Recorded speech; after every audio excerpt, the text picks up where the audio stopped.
The discipline trader book के chapter 8 के बारे में बात करते हैं कि मार्क डगलस ने एक सफल ट्रेडर बनने के बारे में कौन सी 3 स्टेज बताई है। चैप्टर 8, एक सफल ट्रेडर बनने के 3 स्टेज। इससे पहले कि हम एक सफल ट्रेडर बनने के 3 स्टेजेस को कवर करें, पहले से कवर किए गए कुछ मटेरियल को रिव्यू करना एक अच्छा विचार होगा।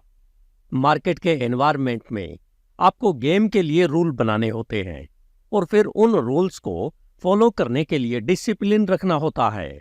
भले ही मार्केट ऐसे तरीकों से चलती है जो आपको लगातार यह बिलीफ दिलाएगी कि इस बार आपको अपने रूल्स का पालन करने की आवश्यकता नहीं है।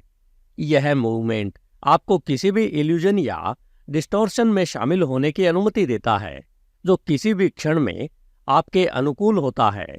यदि कोई उचित इन्फॉर्मेशन है जो आपकी उम्मीदों के पूरा होने की पॉसिबिलिटी का सपोर्ट करेगी, तो यह निश्चित रूप से आप मार्केट के बारे में अपने इल्यूजन का सामना करते हुए दर्द महसूस करना नहीं चाहेंगे।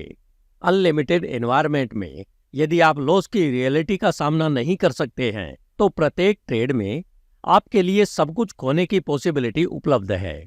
यदि आप मानते हैं कि ट्रेडिंग गैम्बलिंग की तरह है, तो ऐसा नहीं है।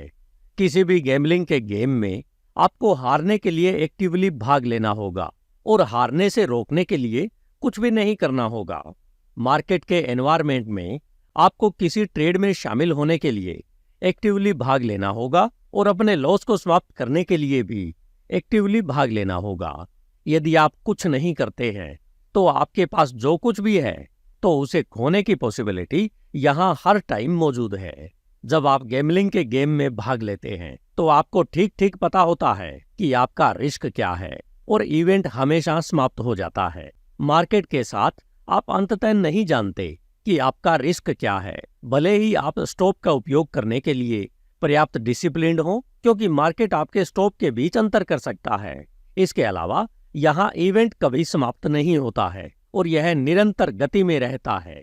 यहाँ किसी भी ट्रेड में आप जो कुछ भी खो रहे हैं, उसे वापस पाने की पॉसिबिलिटी हमेशा बनी रहती है। आप जो खो रहे हैं, उसे वापस पाने के लिए आपको एक्टिवली पार्टिसिपेट करने की आवश्यकता नहीं होगी। आपको बस अपने ट्रेड में बने रहना है और मार्केट को इसे आपको देने देना है। परिणाम स्वरूप अपने लॉस में कट न करने का निरंतर प्रलोभन बना रहता है, जिसका विरोध करना बहुत कठिन होता है। यहाँ सब कुछ होने की पॉसिबिलिटी के बजाय आप दर्द को क्यों चुनें, जबकि आपको केवल रिस्क को नजरअंदाज करने की जरूरत है। आप मार्केट का अपना खुद का एक्सपीरियंस क्रिएट करते हैं। करंट प्राइस का हर बैलेंस हर ट्रेडर को नेक्स्ट चेंज के रिलेटिव या तो लो प्राइस पर बाय या हाई प्राइस पर सेलिंग की अपॉर्चुनिटी प्रदान करता है। किसी ट्रेड को एग्जीक्यूट करने में लगने वाले टाइम को छोड़कर यह मूल रूप से हम सभी के लिए एक ही मार्केट है। आप या तो किसी भी दिए गए बैलेंस को किसी ट्रेड को एग्जीक्यूट करने के लिए अपॉर्चुनिटी के रूप में देखने में सक्षम है, या आप उस पर दुखी हो सकते हैं जिसे आप पिछली वैल्यू चेन से चूक गई अपॉर्चुनिटी मानते हैं, या आप करंट प्राइस पर ट्रेड करने से बच सकते हैं। भले ही आप इसे एक अपॉर्चुनिटी के रूप में देखते हैं, क्योंकि आपको डर है कि मार्केट आपको गलत कर सकता है। मार्केट उन तरीकों का निर्माण नहीं करता जैसा आप उसे समझते हैं। यह केवल यह दिखाता है कि किसी भी क्षण आपके अंदर क्या चल रहा है। क्या आपने करंट मार्केट की कंडीशन को एक अपॉर्चुनिटी के रूप में देखा और अपनी परसेप्शन पर कार्य नहीं किया, या यह एहसास नहीं हुआ कि यह तब तक एक अपॉर्चुनिटी थी जब तक कि यह कदम नहीं उठाया गया? यह फिर से आपके यूनिक साइकोलॉजिकल मेकअप का डायरेक्ट रिफ्लेक्शन है। इसमें आप अपने आप को किसी पार्टिकुलर मूव से अपने मीनिंग अटैच करते हैं। ऑब्जेक्टिव पर्सपेक्टिव से अगले टिक अप को इस प्रकार डिस्क्राइब किया जा सकता है कि प्राइस पिछली प्राइस से बस एक टिक ऊपर चली गई है। यह उस एक टिक वैल्यू चेंज के बारे में एक रियलिटी है जिसे हम सभी शेयर करते हैं। हालांकि एक ट्रेडर के लिए एक अप टिक उसकी शॉर्ट पोजीशन में फाइनल डिफीट हो सकती है। किसी अन्य ट्रेडर के लिए इसका मतलब सेलिंग की एक परफेक्ट अपॉर्चुनिटी हो सकती है, क्योंकि मार्केट इससे ऊपर नहीं जा सकती। किसी तीसरे ट्रेड के लिए इसका मतलब बाइंग की एक अपॉर्चुनिटी हो सकती है, क्योंकि मार्केट एक रेजिस्टेंस एरिया से बाहर निकल गई है। यह इस बात पर निर्भर करता है कि वह किस तरह से रेजिस्टेंस को डिफाइन करता है। मार्केट न तो चूज करती है और न ही इसके पास चूज करने का कोई तरीका है कि आप किसी विशेष वैल्यू चेंज या मार्केट की कंडीशन से क्या मतलब जोड़ते हैं। फॉर एग्जाम्पल, आप हाई सेलिंग की अपॉर्चुनिटी देख सकते हैं और शॉर्ट पोजीशन के साथ मार्केट में एंट्री करके उस परसेप्शन पर कार्य कर सकते हैं। आपको एंट्री पॉइंट से मान लीजिए कि मार्केट आपके पक्ष में चली गई और फिर वायलेंटली रिवर्स हो गई। ऐसा करने पर यह बहुत तेजी से आपके एंट्री पॉइंट से निकल गई और केवल कुछ रेस्ट पीरियड और मामूली छोटे रिट्रेसमेंट के साथ ऊपर बढ़ती है। प्रत्येक रेस्ट या रिट्रेसमेंट आपकी शॉर्ट पोजीशन से बाहर निकलने और खुद को रिवर्स करने की अपॉर्चुनिटी हो सकता है।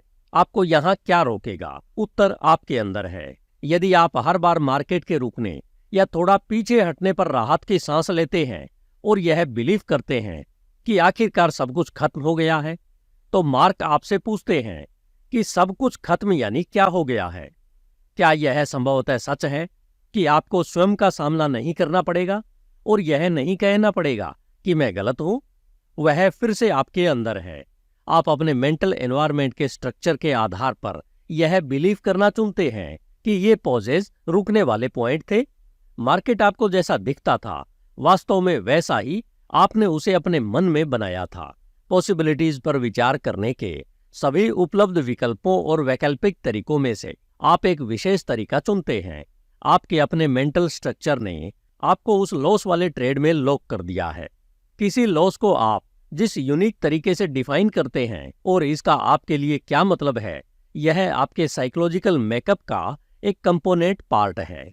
आपका बिलीफ एनवायरमेंटल इंफॉर्मेशन के बारे में आपकी परसेप्शन के साथ परस्पर क्रिया करेगा, जिससे आप अपना ध्यान केंद्रित करने के लिए जो भी इंफॉर्मेशन चुनेंगे वह विशेष तरीका बनेगा।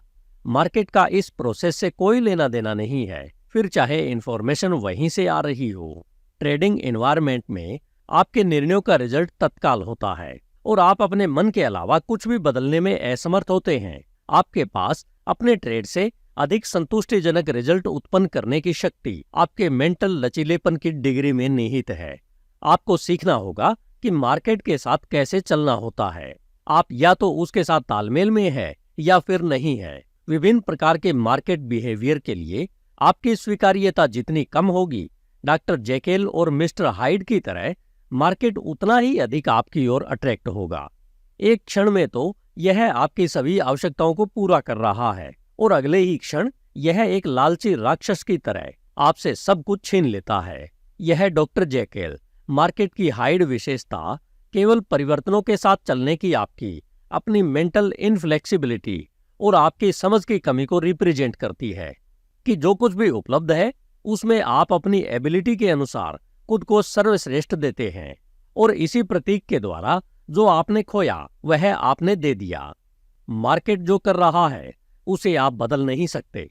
आप अपने आप को केवल इस तरह से बदल सकते हैं जिससे आप अधिक स्पष्टता और निष्पक्षता के साथ यह समझ सकें कि यह आगे क्या कर सकती है। एक ट्रेडर के रूप में आप जानना चाहते हैं कि आगे क्या होने वाला है, फिर भी आप कैसे जानना शुरू कर सकते हैं कि आगे क्या हो सकता है? यदि आप खुद को मेंटल रूप से उन तरीकों से खोलने से इनकार करते हैं जो आपको सबसे संभावित पॉसिबिलिटीज को समझने की अनुमति देते हैं।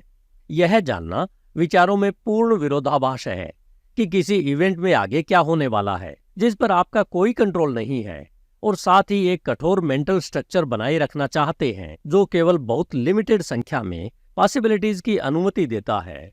विचारों में यह विरोधाभास विश्वासों की नेचर को न समझने का रिजल्ट है और वे एनवायरमेंटल इंफॉर्मेशन के बारे में किसी व्यक्ति की परसेप्शन को कैसे लिमिटेड करते हैं। जब आप ट्रेड करते हैं तो आपको फ्यूचर के बारे में कुछ बिलीफ रखना होता है। आपको यह समझने की जरूरत है कि अपनी अपेक्षाओं को ठीक उसी तरह से पूरा करने की मांग से खुद को कैसे मुक्त करें जिस तरह से आप उनसे उम्मीद करते हैं। अपने आप को मांग से मुक्त करने से आप मार्केट में मौजूद किसी भी अपॉर्चुनिटी को देखने के लिए अपना पर्सपेक्टिव बदल सकेंगे, जैसे कि आपके पास कोई ट्रेड ही नहीं था। हम सभी एनवायरमेंटल इंफॉर्मेशन चुनने की कंडीशन में हैं, क्योंकि हम एक बार में हर चीज के बारे में जागरूक नहीं हो सकते हैं। यदि आप अपने विश्वासों को सही ठहराने के आधार पर मार्केट की इंफॉर्मेशन चुनते हैं तो आप खुद को अत्यधिक लॉस में डाल रहे हैं। आप अपनी अवेयरनेस इंफॉर्मेशन से बाहर कर देंगे, जो मार्केट की स्थिरता और किसी भी डायरेक्शन में आगे बढ़ने की एबिलिटी का अधिक संकेत दे सकती है। और यह सीखना बेहद मुश्किल होगा कि अपने टाइम फ्रेम पर्सपेक्टिव का विस्तार करके बड़ी तस्वीर के लिए एक पर्सपेक्टिव कैसे डेवलप किया जाए। इसलिए भले ही आप वास्तव में मार्केट की मूवमेंट को कंट्रोल नहीं कर सकते, आप सीख सकते हैं कि मार्केट की मूवमेंट के बारे में अपने परसेप्शन को इस तरह से कैसे कंट्रोल किया जाए जिससे आपको अधिकतम निष्पक्षता मिल सके। ऑब्जेक्टिव रूप से समझना सीखने से मार्केट को यह बताने की आपकी एबिलिटी बढ़ेगी कि कब अंदर आना है और कब बाहर निकलना है। आप सीख सकते हैं कि कैसे ट्रेड किया जाए, जहां आप इंफॉर्मेशन का उपयोग अपने विश्वासों को सही ठहराने के लिए नहीं करेंगे, बल्कि किसी भी क्षण में सबसे संभावित पॉसिबिलिटी को समझने के लिए करेंगे। जैसे ही आप अपने मेंटल एनवायरनमेंट के कामकाज में इनसाइट और समझ की एक ठोस नींव बनाते हैं, जिसे मार्क चैप्टर 9 से 14 में आपके सामने प्रेजेंट करने वाले हैं, जिसमें आप सीखेंगे कि कैसे खुद को उन तरीकों से बदलना है जो आपको एक ऑब्जेक्टिव पर्सपेक्टिव से मार्केट्स को समझने और अंततः सहजता से ट्रेड करने की अनुमति देंगे। बुक के शेष भाग में मार्क आपको ट्रेडिंग एनवायरनमेंट में अधिक प्रभावी ढंग से कार्य करने के लिए खुद को कैसे अडेप्ट किया जाए, इसकी एक स्टेप बाय स्टेप प्रोसेस प्रदान करेंगे। अनिवार्य रूप से यह एक ऐसी प्रोसेस है जो आपको अपने गोल्स के साथ अधिक सुसंगत होने के लिए अपनी मान्यताओं को पहचानने और उनमें हेर फेर करने में सक्षम बनाएगी। यहाँ 2 डोमिनेट थीम है जो इस पर्सपेक्टिव की नींव बनाते हैं। पहली, जिसे हम पहले ही संक्षेप में कवर कर चुके हैं, कि आप उस मार्केट का निर्माण करते हैं जिसे आप अपने विश्वासों, परसेप्शन, इरादों और रूल्स के आधार पर अपने मन में एक्सपीरियंस करते हैं। और दूसरी, आपके ट्रेडिंग रिजल्ट्स 3 प्राइमरी एरियाज में आपके द्वारा डेवलप स्किल्स और डिग्री का एक कार्य होंगे। परसेप्शन या अपॉर्चुनिटी को समझने की आपकी एबिलिटी, एग्जीक्यूशन या किसी ट्रेड को एग्जीक्यूट करने की आपकी एबिलिटी, और एक्यूमुलेशन या आपके अकाउंट के शेष को टाइम की अवधि या ट्रेडों की सीरीज में बढ़ने की अनुमति देने की आपकी एबिलिटी। अपॉर्चुनिटी को समझना। अपॉर्चुनिटी के बारे में आपकी परसेप्शन मार्केट के बिहेवियर में इनसाइट की गहराई का एक कार्य है। मार्केट के बिहेवियर में आपकी इनसाइट की गहराई आपके द्वारा किए जा सकने वाले डिस्टिंक्शन की संख्या और उन डिस्टिंक्शन की क्वालिटी के बराबर है। अपॉर्चुनिटी की परसेप्शन आपकी अपेक्षा का पर्याय है कि मार्केट आगे क्या करेगा।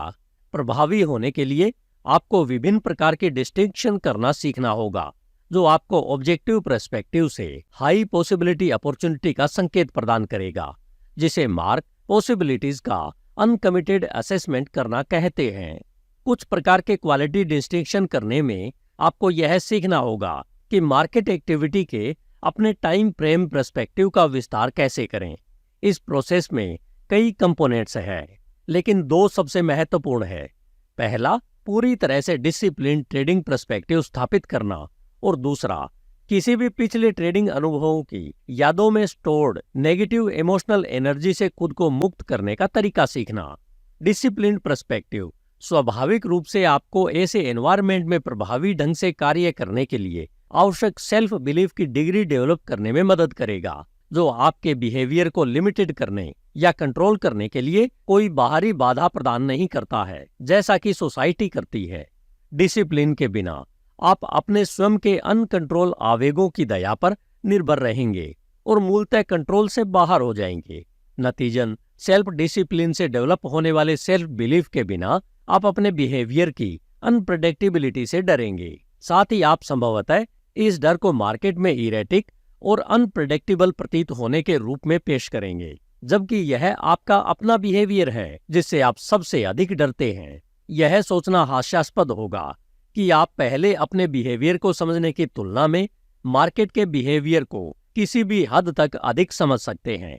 अपने स्वयं के बिहेवियर के फंडामेंटल नेचर को समझने के लिए आपको एनवायरमेंटल इंफॉर्मेशन के बारे में अपनी परसेप्शन पर डर के सभी प्रभावों को अच्छी तरह से समझने की आवश्यकता होगी। सबसे बेसिक लेवल पर डर मार्केट की इंफॉर्मेशन के बारे में आपकी अवेयरनेस को लिमिटेड कर देगा, जो स्पष्ट रूप से उन पॉसिबिलिटीज को इंडिकेट कर सकती है जो आपके पक्ष में है और जो नहीं है।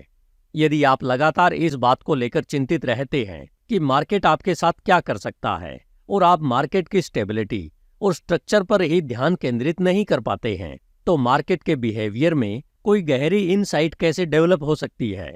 यदि आप मार्केट की किसी भी कंडीशन में उचित कार्य करने के लिए खुद पर भरोसा करते हैं, तो मार्केट आपका कुछ नहीं बिगाड़ सकती। इसे सीखना प्रत्येक ट्रेडर के सफल होने के लिए आवश्यक आत्मविश्वास का लेवल हासिल करने की कुंजी है।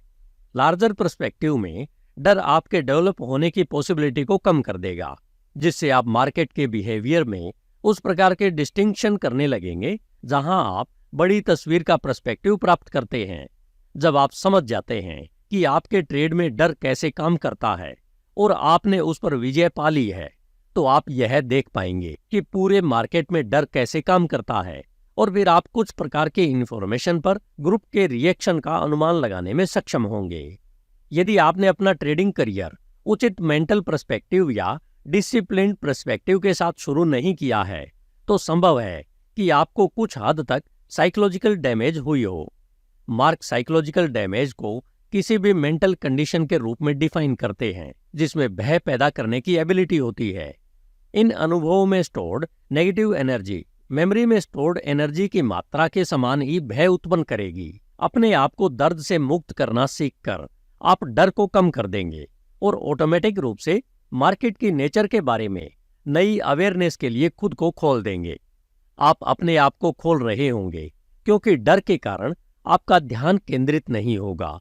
दर्द से बचने पर ध्यान केंद्रित करने के बजाय आप इस बात पर ध्यान केंद्रित कर सकते हैं कि मार्केट आपको क्या बता रहा है। डर से खुद को मुक्त करने का तरीका सीखना आपको रचनात्मक तरीकों के बारे में सोचने के लिए भी मुक्त करेगा, जिसमें आप मार्केट के बिहेवियर में आने वाले नए रिश्तों पर प्रतिक्रिया दे सकते हैं। परिणाम स्वरूप आप किसी भी मार्केट कंडीशन पर उचित प्रतिक्रिया देने की अपनी एबिलिटी में अपना आत्मविश्वास बढ़ा रहे होंगे। अपने ट्रेड को एग्जीक्यूट करना। आपके ट्रेड को एग्जीक्यूट करने की आपकी एबिलिटी आपके द्वारा उत्पन्न भय की मात्रा या इसकी कमी पर निर्भर करती है। डर हमेशा एनवायरनमेंट की खतरनाक नेचर के बारे में आपके बिलीफ का रिजल्ट होता है। मार्केट को लेकर क्या खतरा हो सकता है? कुछ भी नहीं। अगर आप में आत्मविश्वास और किसी भी मार्केट कंडीशन के तहत उचित रूप से कार्य करने के लिए खुद पर भरोसा हो, तब मूलतः आप जिस चीज से डरते हैं वह मार्केट से नहीं है, बल्कि यह है कि आपको जो करने की जरूरत है, जब आपको वह करने की जरूरत है, बिना किसी हिचकिचाहट के वह करने में आपकी असमर्थता है। मार्केट्स के साथ अपने रिलेशन में आपको सीखना होगा कि किस चीज से डरना चाहिए। आपने जो डरना सीखा वह उस काम का रिजल्ट था जो आपने किया था और जिससे दर्द हुआ था। आपका दर्द इस बात का रिजल्ट था कि आपको यह नहीं पता था कि आगे क्या करना है, जिसके परिणाम स्वरूप ऐसा रिजल्ट हुआ जिसकी आपने न तो अपेक्षा की थी और न ही इरादा किया था। मार्केट के एनवायरनमेंट में आप कार्य करने या न करने के लिए स्वतंत्र है। मार्केट आपके साथ ऐसा कुछ भी नहीं कर सकती जिसकी आप अनुमति न दें, भले ही यह अज्ञानता के कारण हो या शक्तिहीनता की पूरी भावना के कारण हो। किसी के बिहेवियर पर डर का प्रभाव स्पष्ट होता है तब उस व्यक्ति को पूर्ण गतिहीनता की कंडीशन तक लिमिटेड कर देता है। यदि आप अपने ट्रेड को ठीक से एग्जीक्यूट नहीं कर पाते हैं, भले ही आपको सबसे सही अपॉर्चुनिटी का एहसास हो, तो इसका कारण यह है कि आपने खुद को पिछले ट्रेडिंग अनुभवों की यादों में निहित दर्द से मुक्त नहीं किया है, क्योंकि आप अभी भी उचित रूप से कार्य करने के लिए खुद पर भरोसा नहीं करते हैं। शर्तों के किसी भी सेट में यदि आपने ऐसा किया तो कोई भय या गतिहीनता नहीं होगी। प्रॉफिट एक्यूमुलेट करना। एक ही ट्रेड या टाइम फ्रेम में कई ट्रेडर्स के साथ एक्यूमुलेटिव रूप से प्रॉफिट कमाने की आपकी एबिलिटी आपके सेल्फ असेसमेंट की डिग्री का एक कार्य है। सेल्फ असेसमेंट की यह भावना वास्तव में सफलता का सबसे महत्वपूर्ण साइकोलॉजिकल कंपोनेंट है और आपके रिजल्ट्स को निर्धारित करने में अन्य सभी से आगे निकल जाएगी। आपके सेल्फ असेसमेंट की डिग्री यह कंट्रोल करेगी कि आप उपलब्ध अधिकतम एबिलिटी में से खुद को कितना पैसा देंगे। मार्केट के बिहेवियर के बारे में आपकी समझ चाहे कितनी भी गहरी क्यों न हो या आप सचेत रूप से क्या इरादा रखते हो, आप स्वयं को केवल उतनी ही धनराशि देंगे जो आपके सेल्फ असेसमेंट के लेवल के अनुरूप हों। इस कंसेप्ट को एक सरल उदाहरण से समझाया जा सकता है। यदि आप अपनी डेफिनेशन के आधार पर या मार्केट की किन कंडीशंस के आधार पर एक अपॉर्चुनिटी का एक्सपीरियंस करते हैं और कोई ट्रेड एग्जीक्यूट नहीं करते हैं, तो किसने आपको रोका है? मार्क की समझ से इसके दो ही संभावित कारण हो सकते हैं। आप या तो फेलियर से डर गए थे, या आप एक ऐसे बिलीफ सिस्टम से जूझ रहे हैं जो कहता है कि आप पैसे के लायक नहीं हैं। Self acceptance. दूसरा विषय जो मार्क के द्वारा बताए बिलीफ सिस्टम के लिए आधार प्रदान करता है, वह यह है कि व्यक्तिगत परिवर्तन, विकास और एक नया स्किल सीखना सेल्फ एक्सेप्टेंस का एक कार्य है। कोई नया स्किल या खुद को एक्सप्रेस करने का तरीका सीखने का आपका इरादा मूलतः खुद का एक नया आयाम बनाने का प्रयास है। यह एक लक्ष्य है जिसे आपने फ्यूचर के लिए अनुमानित किया है, जिसे आप आगे बढ़कर पूरा करने का प्रयास करेंगे। मार्केट स्वाभाविक रूप से आपको पल पल के आधार पर आपके अंदर की चीजों से रूबरू कराएगा। आपके अंदर जो है वह सेल्फ बिलीफ या भय, अपॉर्चुनिटी या हानि की परसेप्शन, संयम या अनकंट्रोल लालच, निष्पक्षता या इल्यूजन हो सकता है।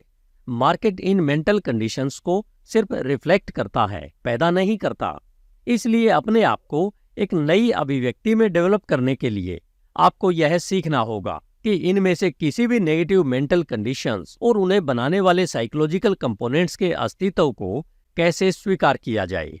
जो कुछ भी आप अपने अंदर पाते हैं उसे स्वीकार करने में बिलीफ पैदा करने से आपको इन कंडीशंस को बदलने के लिए काम करने के लिए आवश्यक आधार मिलेगा।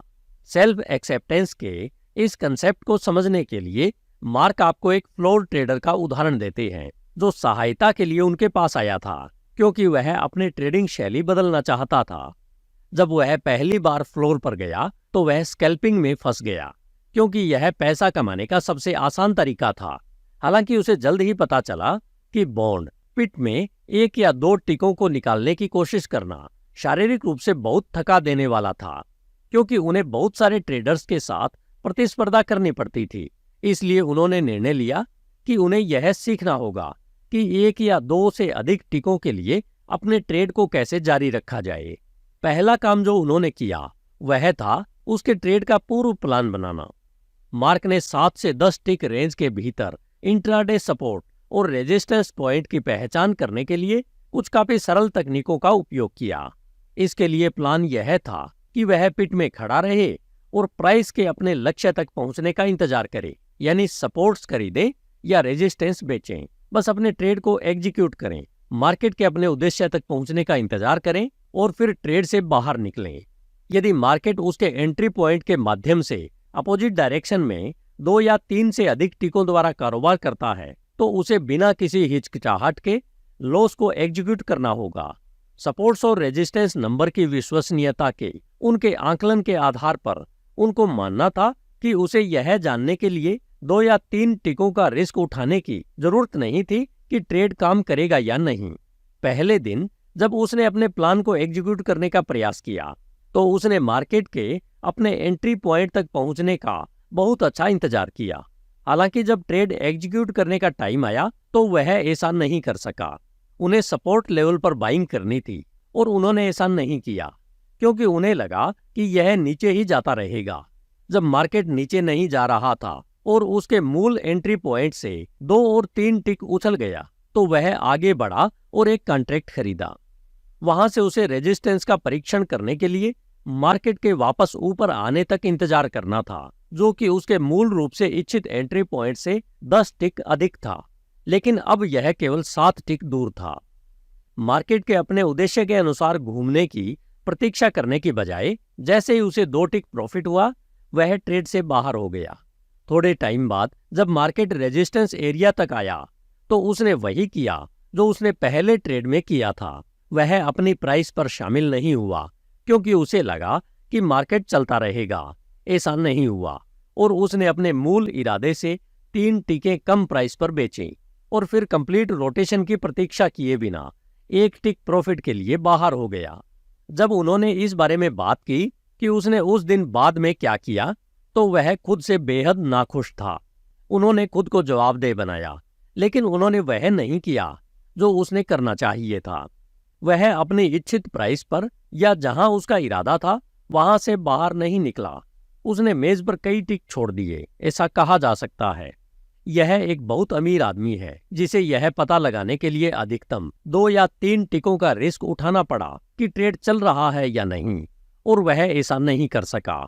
इसी तरह वह जीत के लिए इतना बेताब था कि वह अपने प्रॉफिट के उद्देश्य के लिए इंतजार नहीं कर सका, यह कहते हुए कि वह रुक नहीं सकता क्योंकि वह कई बार जल चुका है। जाहिर तौर पर उसके नेगेटिव अनुभवों के ढेर का मार्केट के बिहेवियर या किसी विशेष रणनीति के काम करने या नए होने की पॉसिबिलिटी से कोई लेना देना नहीं था। हालांकि इससे भी अधिक महत्वपूर्ण बात यह थी कि उसके स्किल डेवलपमेंट के करंट लेवल के लिए उसकी एक्सेप्टेंस की कमी थी। अपने प्रदर्शन पर उनके तीव्र क्रोध ने स्पष्ट रूप से संकेत दिया कि वह इस बात को स्वीकार नहीं कर सकते कि वे कहाँ थे या इसके रिजल्ट क्या थे। वह पहला दिन उनके लिए कोई पॉजिटिव एक्सपीरियंस नहीं था, भले ही यह लंबे टाइम के बाद उनका पहला विजयी दिन था। उसकी सेल्फ एक्सेप्टेंस की कमी निश्चित रूप से उसे फ्यूचर में विजयी ट्रेडों पर टिके रहने में मदद नहीं करेगी। वास्तव में वह अपने आप के लिए एक गहरा पीठ खोद रहा होगा जिससे उसे अंततः बाहर निकलने के लिए काम करना होगा यदि वह अपनी इच्छित सफलता प्राप्त करना चाहता है। तो जैसे जैसे टाइम बीतता गया वह सक्सेस की हाई पॉसिबिलिटी वाले अपॉर्चुनिटी को डिफाइन करने की अपनी एबिलिटी के प्रति अधिक आश्वस्त होता गया। उसके द्वारा किया गया लगभग हर ट्रेड तुरंत उसके पक्ष में चला जाता था, इसलिए वह शायद ही कभी खुद को लॉस वाले ट्रेड में पाता था। लेकिन प्रत्येक दिन और अधिक परेशान करने वाला होता जा रहा था क्योंकि वह अभी भी केवल 1 या 2 टिक प्रॉफिट के लिए रुका हुआ था और मेज पर कई टिक छोड़ रहा था, क्योंकि मार्केट सपोर्ट्स और रेजिस्टेंस के अगले लेवल का परीक्षण करने के लिए रोटेट होता रहता था। उसके लिए इससे भी अधिक कठिन बात यह थी कि कई बार उसने कम प्राइस पर बाइंग की थी या दिन के हाई लेवल पर सेलिंग की थी। बेशक उस टाइम उसे नहीं पता था कि यह दिन का उतार चढ़ाव होगा, लेकिन पीछे मुड़कर देखने पर वह इस तथ्य से निपट नहीं सका कि उसे इसमें केवल 1 या 2 टिक मिले थे। मार्क को पता था कि उसके अंदर दबाव बढ़ रहा था क्योंकि हर दिन उसके पास मार्केट से संबंधित अधिक बहाने थे कि वह यह क्यों नहीं कर रहा था जो उसे करना चाहिए था, और कंडीशन के बारे में मार्क को जो कुछ भी कहना था उसे सुनने के लिए उसकी सहनशीलता कम होती जा रही थी। ये सभी बहाने सिर्फ एक संकेत थे कि वह इस बात को स्वीकार नहीं करेगा कि वह किसके साथ रिलेशन में है, जिस पर वह बिलीव करना चाहता था कि वह पहले से ही ऐसा ही था। जाहिर तौर पर वह खुद को इल्यूजन में डाल रहा था, ऐसा व्यक्ति बनने के लिए जिस पर वह बिलीव करना चाहता था कि वह पहले से ही था।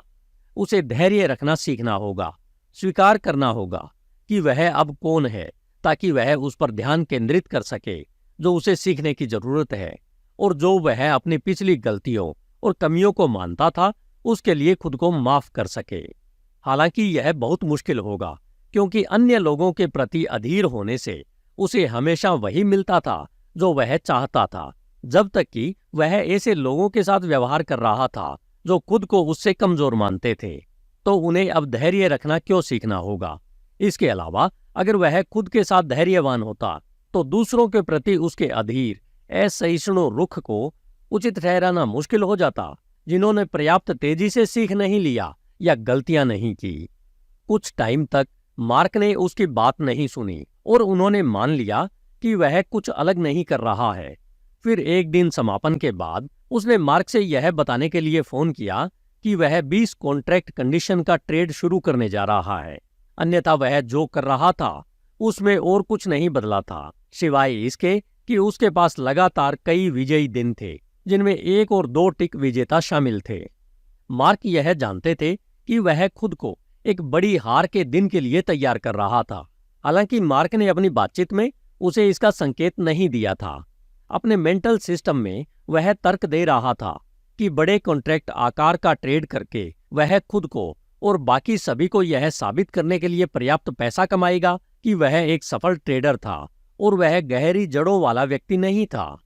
मार्क ने बस इतना कहा कि उन्हें नहीं लगता कि उसके लिए 20 कॉन्ट्रैक्ट की कंडीशन में ट्रेड करना बहुत विवेकपूर्ण था, क्योंकि उसने इसके लिए साइकोलॉजिकल या मैकेनिकल स्किल डेवलप नहीं किया था उस आकार की कंडीशन को संभालने के लिए, और फिर उसने गुड़गुड़ाकर फोन रख दिया। अगले दिन 20 कॉन्ट्रैक्ट पोजीशन पर ट्रेड करते हुए उसे लगभग $3000 का लॉस हुआ। उन्होंने पिछले 2.5 सप्ताह के ट्रेड में अपने सभी सफल प्रयासों से अपना सारा मुनाफा, साथ ही इससे भी अधिक, मार्केट को वापस दे दिया। उस टाइम वह एक प्लान सुनने के लिए तैयार था कि वह कैसे सीख सकता है कि खुद को और अधिक स्वीकार कैसे किया जाए और अपने विजयी ट्रेडों को कैसे बरकरार रखा जाए। एक ट्रेडर का एक और उदाहरण है जिसने सेल्फ एक्सेप्टेंस सीख ली है। यह ट्रेडर एक स्थानीय ब्रोकरेज फर्म के लिए काम करता है, फाइनेंशियल इंस्टीट्यूट के लिए हेज पोजीशन का मैनेजमेंट करता है और अपने अकाउंट के लिए भी ट्रेड करता है। मार्क यहाँ जिस एक्सपीरियंस के बारे में बताने जा रहे हैं उससे लगभग 3 साल पहले उन्होंने उसके साथ काफी नियमित आधार पर काम करना शुरू किया था। उन्होंने एक दिन मार्क को यह बताने के लिए फोन किया कि दिन के अपने आखिरी ट्रेड में अपनी कंडीशन को उलटने पर उन्हें कितना गर्व है। उन्होंने कहा कि उन्होंने बिना किसी हिचकिचाहट के अपने लॉस में कटौती की और अपनी कंडीशन को छोटे से लंबे टाइम में बदल लिया। वह खुश था कि उसे कोई संघर्ष, रेजिस्टेंस या मेंटल पीड़ा महसूस नहीं हुई। उन्होंने पहचान लिया कि क्या करने की जरूरत है और उन्होंने वह किया। हालांकि उनके पलटने के तुरंत बाद फ्लोर ट्रेडर में से एक, जो ग्राहकों के ऑर्डर भरने वाली उसी फर्म के लिए काम करता था, उसने फ्लोर से कुछ दोस्ताना सलाह के लिए बुलाया कि उसे अपनी लंबी कंडीशन से बाहर निकलना चाहिए। अब मार्क के क्लाइंट ने बहुत पहले ही तय कर लिया था कि वह मार्केट के बारे में किसी अन्य ट्रेडर की परसेप्शन को कोई महत्व नहीं देगा। उन्हें मार्केट का उत्कृष्ट ज्ञान था और उनका मानना था कि वे अपॉर्चुनिटी को डिफाइन करने और मार्केट के मूवमेंट की पॉसिबिलिटी का आंकलन करने की अपनी एबिलिटी पर पूरी तरह से भरोसा कर सकते हैं। कम से कम उसने सोचा कि उसे बिलीफ है कि उसे खुद पर भरोसा है। फोन कॉल आने के बाद उन्होंने जानबूझकर खुद को इस फ्लोर ट्रेडर की बात से प्रभावित होने दिया और अपनी कंडीशन से बाहर निकल गई। ऐसा करने के 10 मिनट के भीतर मार्केट में 15 टिक की बढ़ोतरी हुई, बिल्कुल वैसा ही जैसा कि मार्क के क्लाइंट ने मूल रूप से सोचा था कि जब उसने पोजीशन लगाई थी तो उसमें ऐसा करने की एबिलिटी थी। उन्होंने मेज पर 15 टिक छोड़े क्योंकि उन्होंने किसी अन्य ट्रेडर को मार्केट के बारे में अपनी परसेप्शन को प्रभावित करने दिया। हालांकि उन्होंने इस एक्सपीरियंस को एक चूके हुए अपॉर्चुनिटी के रूप में नहीं देखा। उन्होंने इसे एक उदाहरण के रूप में देखा कि कैसे उन्होंने अभी तक खुद को मार्केट के बारे में अन्य लोगों की राय से पूरी तरह मुक्त नहीं किया है। उन्होंने कोई मौका नहीं छोड़ा क्योंकि जिस एनवायरमेंटल कंडीशन में वह काम कर रहे थे वह अपॉर्चुनिटी का लाभ उठाने के लिए साइकोलॉजिकल रूप से तैयार नहीं था। यदि वह साइकोलॉजिकल रूप से तैयार होता तो वह अपने बेसिक प्लान पर कायम रहता, यह महसूस करते हुए कि मार्केट के बारे में किसी और की परसेप्शन उससे अधिक उद्देश्यपूर्ण नहीं होगी। इसके अलावा उसके द्वारा पहले ही डेवलप किए गए स्किल्स को देखते हुए उनकी निष्पक्षता आमतौर पर बहुत कम होगी। जैसे जैसे आप सेल्फ एक्सेप्टेंस में एक मजबूत बिलीफ पैदा करते हैं तब आपको एहसास होगा कि मार्केट आपके स्किल्स डेवलपमेंट के लेवल के साथ साथ उस इन्फॉर्मेशन को भी दर्शाता है जो यह बताएगी कि आपको और अधिक सफल होने के लिए क्या काम करने की आवश्यकता है।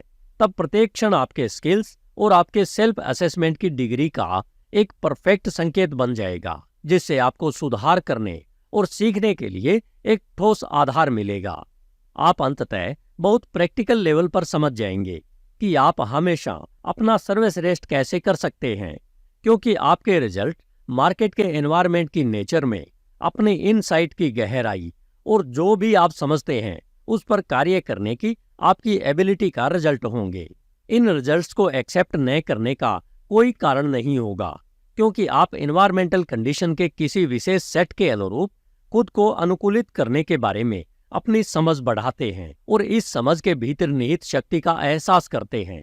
यदि आप इस क्षण की पूर्णता यानी सेल्फ एक्सेप्टेंस की कमी से इनकार करते हैं तो आप वास्तव में अपने आप को उस तरह की इन्फॉर्मेशन से वंचित कर रहे हैं जो आपको उन स्किल्स को डेवलप करने के लिए चाहिए जिन्हें आप सीखने का प्रयास कर रहे हैं।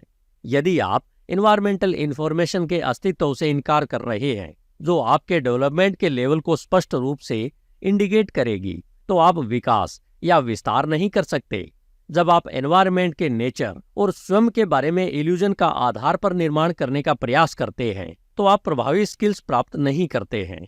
यदि आप अपने वास्तविक शुरुआती पॉइंट को स्वीकार नहीं करेंगे तो आप जिस भी स्किल को सीखने का इरादा रखते हैं उसके विकास में अगला सबसे उपयुक्त कदम नहीं उठा पाएंगे। ट्रांसफॉर्मेशन की प्रोसेस में सबसे आवश्यक कंपोनेंट है उन मान्यताओं को पहचानना और फिर उन्हें दूर करना सीखना जो यथास्थिति के लिए तर्क देते हैं। ऐसी मान्यताएं जो एनवायरमेंटल इंफॉर्मेशन के घुसपैठ से बचाव करती है, जिस पर आप विचार करने से इनकार करते हैं, और यह सीखना कि एनवायरमेंट को इस तरह से कैसे पढ़ा जाए जो स्पष्ट रूप से खुद को पूरा करने के लिए सबसे उपयुक्त मार्ग की ओर इशारा करेगा। तो अभी हमने बुक के चैप्टर 8 में यह जाना कि मार्क ने ट्रेडिंग में सफलता के लिए आवश्यक 3 स्टेजों के बारे में क्या कहा है। हम अगले एपिसोड में बुक के पार्ट 3 के चैप्टर 9 में जानेंगे कि स्वयं को जानने के लिए एक फ्रेमवर्क कैसे बनाएं। अगर आपको मेरा यह प्रयास पसंद आया हो तो मुझे कमेंट करके अवश्य बताएं, इसे लाइक करें व अपने कम से कम 4 दोस्तों के साथ सोशल मीडिया पर शेयर अवश्य करें।